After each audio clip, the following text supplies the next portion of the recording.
haujui kuimba kushinda nani? Haujui chochote kushinda nani? Haujui. Hakuna karama inayotisha mbili. Haiko. Usijenge kanisa kwa sababu una karama. Acha ile mambo. Nyenyekea kama haima nguo zetu hapa. Bora tu Mungu iko anakuona. Anakuona.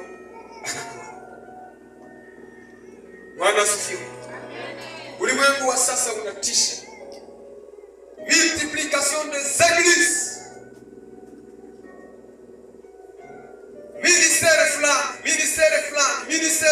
Ministère fulani.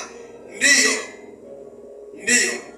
Lakini ulipojenga, nani alikushika mkono?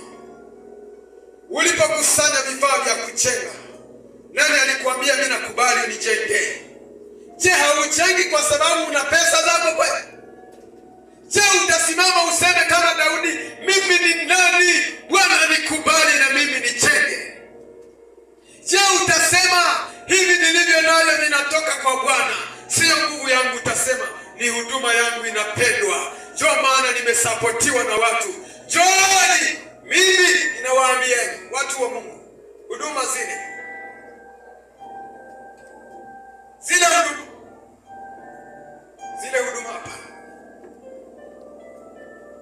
zile huduma hapa. Ndio maana mapasteur femmes bako bei. Les femmes qui ont abandonné leur mariage, wameacha foyer zao, aseme wataenda kuwa batumishi ya Mungu. Mama ya abandone mafoyer, wanaenda jenga huduma ndio anakuwa mwanaume. Ile mambo hapana, mtu wa Mungu. Nyenyekea uliko. Paka uongozo ndio Mungu aitike nina mtumishi.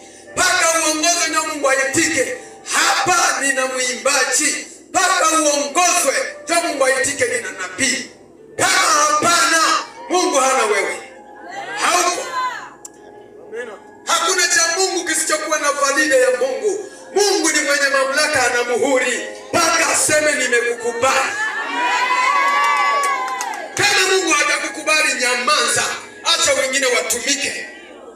Na kama Mungu hajakwambia tumika, usijipe utumishi, jiwekee mipaka. Baki hapa. Mungu amesema tutajenga. Na mimi nimewahimiza toka siku tulipoanza, tutajenga kwa maana Bwana ametupa kibali. Hili jambo lilianza kama mzaha, hatukujua ni Bwana